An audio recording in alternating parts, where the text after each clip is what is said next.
গোলাম আজমের বাংলায় আওয়ামী লীগের ঠাঁই নাই। ঠিক আপনাদের নেতাকর্মীরা যে এই স্লোগানটা দিয়েছিল, আমি আপনার কাছে একটি প্রশ্ন বিনয়ের সাথে রাখতে চাই। গোলাম আজম কি বাংলার স্বপ্ন দেখেছিলেন আপনি মনে করেন?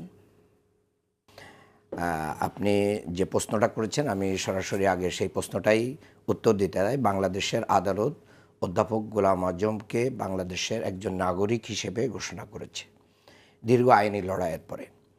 আবেগপ্রবণ যে কোনো কর্মী তার নেতার পক্ষে এই স্লোগান দিতে পারে, এটা যে কোনো কর্মীরই, এটা প্রত্যেক দলীয় প্রধানের ব্যাপারে এরকম স্টান্ড নেওয়াটা অস্বাভাবিক। আমরা তো দেখি যে কর্মীরা কি বিশ্বাস করবে, নেতারা যা শিখায়, নেতারা যা বিশ্বাস করতে বোঝায়, একজন কর্মী যখন গোলাম আজম সাহেবের কোরআন পড়ে, গোলাম আজম সাহেবের সাহিত্য পড়ে, সে তো তার প্রতি ভালোবাসায় রিক্ত হয় এবং এই ভালোবাসা থেকে সেটা সে বলতেই পারে, কারণ সে তো বাংলাদেশকে ওন করেছে।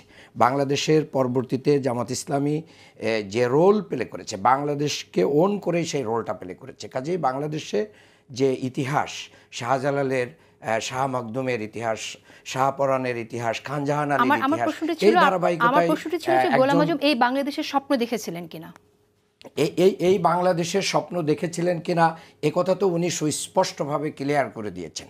কাজেই এই বাংলাদেশকে মেনে নিয়েই, বাংলাদেশ জিন্দাবাদ দিয়েই কিন্তু গোলাম আজম সাহেব এই বাংলাদেশে পরবর্তী রাজনীতি করেছেন। কাজেই এই বাংলাদেশকে তিনি ওন করেছেন।